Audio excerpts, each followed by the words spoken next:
વાવાઝોડું આવ્યું અને બધુંય રમણ ભમણ કરીને ગયું। આગાહીકારોએ આગાહી કરી જ હતી કે ભાજપ નામની આંધી આવશે અને બધાનો સફાયો થઈ જશે। સ્થાનિક સ્વરાજ્યની ચૂંટણીના પરિણામો આવ્યા અને 15 મહાનગરપાલિકામાં અજય વિજય મેળવ્યો। પણ ખરું પિક્ચર તો હવે શરૂ થશે, કારણ કે mayor, deputy mayor, standing committee chairman, શાસક પક્ષના નેતા સહિત દંડક કોણ બનશે તેની મગજમારીઓ તો હવે ચાલુ।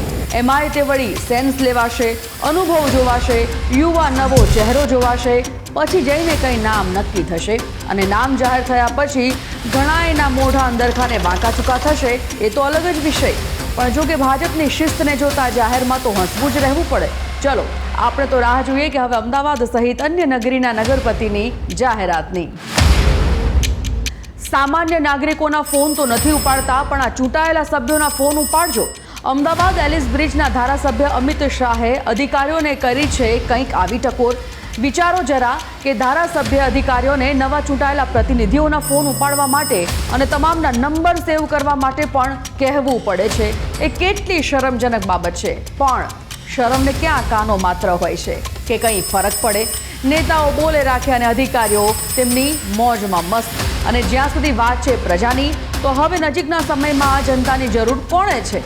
શેઠની શિખામણ જાપા સુધી એક કાનથી સાંભળો અને બીજાથી કાઢો। સોનું, ચાંદી, રોકડ અને કિંમતી ઘણી બધી વસ્તુની ચોરી ન થાય એના માટે આપણે તેને સાચવીને તિજોરીમાં કે લોકરમાં મૂકતા હોઈએ છીએ।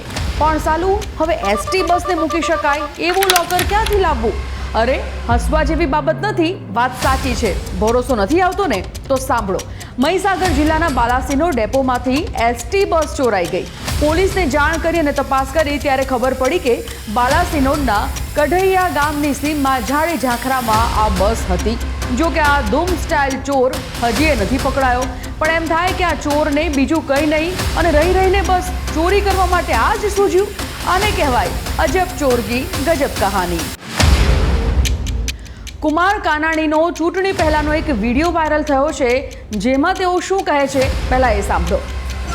ભાજપ વાળાને જો અમે પરસેવો ના પડી ગઈએ તો અમે અમારી માને થવા નહીં હોય।